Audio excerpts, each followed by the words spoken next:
So now back to the Democrats who are making their case this week to the American voters. We're joined now by Alabama Senator Doug Jones, one of the DNC speakers, and the first Democrat to represent Alabama in the Senate in more than 2 decades. Thanks so much for joining us, Senator. It's my pleasure. Thanks for having me today. So, of course, you're facing perhaps one of the toughest Senate reelection battles in the country, and you won your race when President Trump was not on the ballot. So how do you convince voters in your deep red state who will likely vote for President Trump again to stick with you in the Senate? Well, I don't think it's as deep red as everybody says. You got to remember we did win in 2017, and then we had a great showing in 2018 for Democrats up and down the ballot. So it's not as deep red as people think. But the fact of the matter is, for the last 2.5 years, I have spent my waking hours working for the people of Alabama. That you see this logo behind me. It is One Alabama. That's who we've represented. We've represented every person in every zip code, regardless of whether they voted for me or not. And the point of that is that we have worked for farmers. We've worked for educators. We've worked with my seat on the Armed Services Committee to build our nation's defense. We've worked to bring back rural hospitals and have a voice for rural health care in the state of Alabama. So the point is we're making a lot of progress in doing the things for people in Alabama. I've got their back, and they know that. Regardless, I've supported the president in many occasions, but I've also opposed him when he did things that I don't think are in Alabama's best interest. And so people of Alabama want somebody that's got their back, regardless of who they want to vote for president and who they will vote for president. But I think my record will speak to that, and that's why I believe that we're going to win in November. Now, last night you spoke about unity, but just how unified are Democrats right now? And was there any potential downside for you in speaking at the convention while working to win over a state that voted overwhelmingly for President Trump? Well, I think Democrats are quite unified. I mean, you only have to look at what occurred last night when you saw a broad spectrum of voices, from Bernie Sanders to Governor Kasich, who is not even a Democrat, speaking. And I think that those voices capture what's going on in America, and they capture what's going on in Alabama.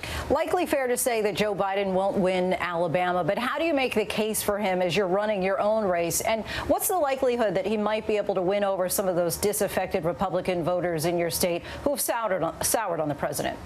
Oh, I think that he will certainly do that. I think he will win over some of those, but I think he's going to win a majority of the independent votes. We've still got a huge swath of voters in Alabama that are independents. And the fact is that in state races, with rare exceptions, they haven't been given a lot of choices. Alabama's Democratic Party has not been the party of putting forth the best candidates that are funded.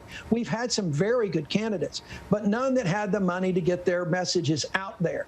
And so that independent vote has often gone more favorable to Republicans than Democrats. But that changed in 2017. And I think it's continuing to change as people are looking at issues. People are looking at what affects their kitchen table issues, their jobs, their economy, and now their health. And they're looking at those issues as opposed to just an R&D. So I think he's got a chance to win over a lot of folks. I think you're right. I doubt that he's going to take Alabama. That would be a real shock if that's the case. But he's going to do well in Alabama. He is going to do very well in Alabama.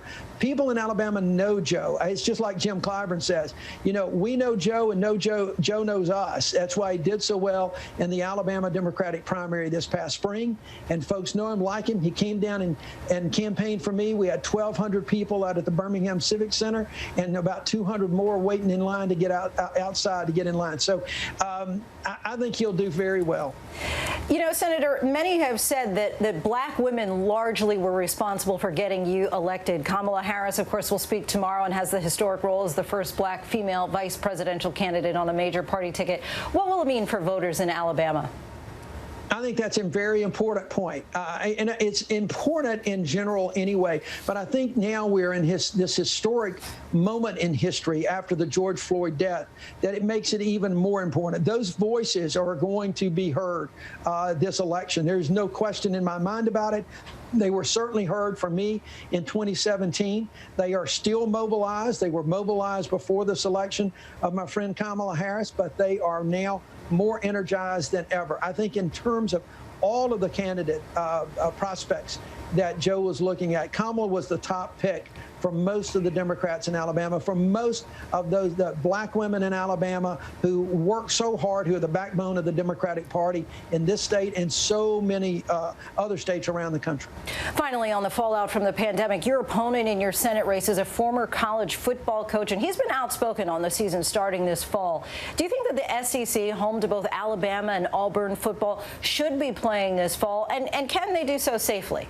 Well, I'm not sure. I know this. I know that those universities, because I've been in touch with them, they're doing a magnificent job of keeping their players and their coaches safe and healthy right now as practices are starting up. Now, what's the difference is we've got kids coming back. We saw pictures in Tuscaloosa at the University of Alabama where folks were at the bars, they were at the restaurants, they were up and down what they call the strip, not wearing masks, not social distancing. So if we see problems in the next 3 or 4 weeks in Tuscaloosa or some of these other colleges, like they saw at the University of North Carolina in Chapel Hill just this week that had to go virtual, then they're going to rethink. But they're going to follow the science. Senator Doug Jones, we thank you so much for your time and joining us tonight.